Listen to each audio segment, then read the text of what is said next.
السلام علیکم ورحمۃ اللہ وبرکاتہ۔ اللہ تبارک و تعالیٰ کے خاص فضل و کرم سے ہم تختی نمبر 11 کی ابتدا کر چکے ہیں۔ آج ہم تختی نمبر 11 کا دوسرا حصہ پڑھنے کی کوشش کریں گے۔ جب ہم قرآن پاک پڑھتے ہیں، چھوٹے ہوں بڑے ہوں، 3 قسم کے مسائل کا ہمیں سامنا رہتا ہے۔ پہلا مسئلہ یہ آتا ہے کہ ہماری جو تلفظات ہیں ہمارے وہ درست نہیں ہوتے، مخارج ٹھیک نہیں ہوتے۔ وہ میں پچھلے اسباق میں عرض کر چکا ہوں کہ کون سا مخرج کہاں سے ادا ہونا ہے۔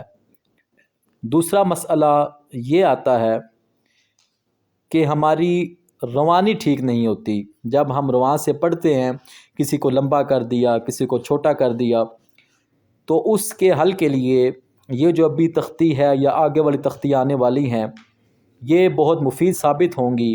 جب ہم اچھے طریقے سے یہ تختیاں پڑھیں گے تو انشاءاللہ العزیز ہم جب قرآن پاک پہ جائیں گے تو بڑی آسانی سے ہم جو روانی سے پڑھیں گے بہت خوبصورتی سے ہم پڑھ سکیں گے، ہمیں پریشانی نہیں ہوگی۔ تیسرا جو مسئلہ درپیش ہوتا ہے وہ حل کلمات کا ہوتا ہے کہ ہم کلمات کو درست طریقے سے پڑھ نہیں پاتے۔ پہلے ہم 1 سے 2 حرف ملاتے ہیں، 2 سے 3، 3 سے جب چوتھا ملاتے ہیں، 5واں ملاتے ہیں تو ہمیں مشکل کا سامنا رہتا ہے۔ تو احباب سے روز عرض کرتا ہوں کہ جو بھی تختی آئے اس کو آپ توجہ کے ساتھ، ذوق و شوق کے ساتھ سنیں گے، پڑھیں گے، آپ خود دیکھیں گے انشاءاللہ العزیز کہ بہت اچھے طریقے سے ہم سب قرآن پاک پڑھنے کے قابل ہو جائیں گے۔ چلیں آج کی سبق کا آغاز کرتے ہیں۔ اعوذ باللہ من الشیطان الرجیم، بسم اللہ الرحمن الرحیم۔ میں نے عرض کی تھی یہ جزم ہے، اس کا کام آپس میں ملانا ہوتا ہے۔ ہم جیم کو میم کے ساتھ ملائیں گے۔ جیم، میم زبر جم، عین 2 زبر عن، جمع، ح با زبر حب، لام 2 پیش لن، حبل۔ آگے بڑھتے ہیں۔ خا سین پیش خس، را 2 زیر خسرن۔ اب ملا کے پڑھتے ہیں۔ جمع، حبل، خسرن۔ آگے بڑھتے ہیں۔ خا لام زبر خل، قاف 2 زبر قن، خلقن،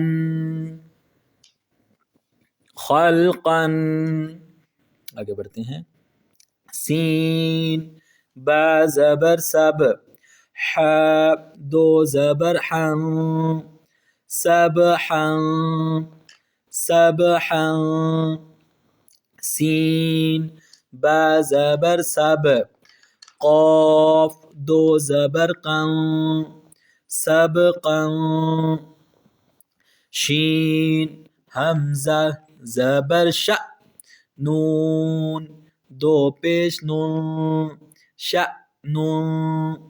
صاد با پیش صب، ح 2 زبر حن، صبحا۔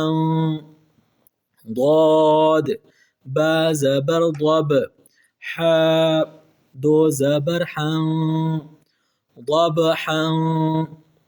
اب ملا کر پڑھتے ہیں۔ خلقا، سبحا، سبقا، شأن، صبحا، ضبحا۔ آج کے لیے اتنا کافی ہے، کل انشاءاللہ نئے حصے کے ساتھ ملاقات ہوگی۔ والسلام علیکم ورحمۃ اللہ وبرکاتہ۔